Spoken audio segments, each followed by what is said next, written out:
क्या आपने कभी सोचा है कि दुनिया के पहले कुछ शहर किसने बनाए थे?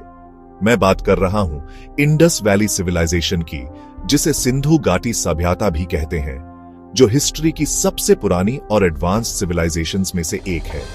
चलिए 4500 साल से भी ज्यादा पीछे चलते हैं इंडस रिवर के किनारों पर। इमेजिन कीजिए बस्लिंग सिटीज, परफेक्ट ग्रिड्स में बिछी चौड़ी सड़कें और बड़े बड़े पब्लिक बाथ्स जहां लोग रिलैक्स करने और सोशलाइज करने आते थे। यह सिर्फ मिट्टी की झोपड़ियों का कलेक्शन नहीं था, यह हड़प्पा और मोहेंजो-दारो जैसे वेल प्लान्ड अर्बन सेंटर्स थे, जहां ब्रिक हाउसेस, ड्रेनेज सिस्टम्स और यहां तक कि टॉयलेट्स के शुरुआती रूप भी थे।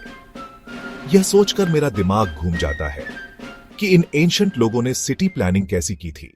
इंडस वैली के लोग इनक्रेडिबल ट्रेडर्स थे।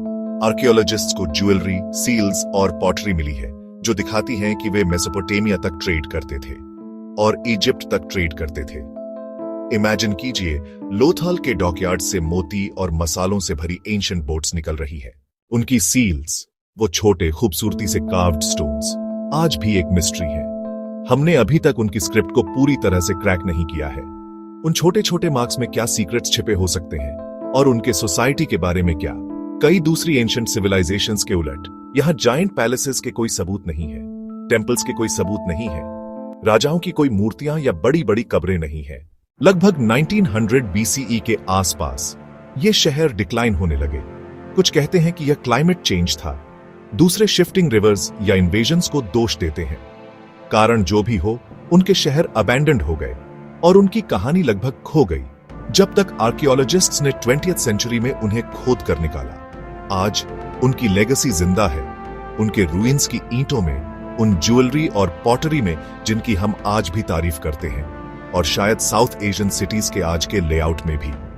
इंडस वैली सिविलाइजेशन सिर्फ हिस्ट्री का एक एंशिएंट चैप्टर नहीं था, यह अर्बन लाइफ की शुरुआत थी, जैसा कि हम इसे जानते हैं। अगली बार जब आप कोई सिटी ग्रिड देखें तो याद रखें सिंधु घाटी सभ्यता के लोग इसे सबसे पहले कर रहे थे, या क्लेवर ड्रेनेज सिस्टम देखें तो याद रखें सिंधु घाटी सभ्यता के लोग इसे सबसे पहले कर रहे थे।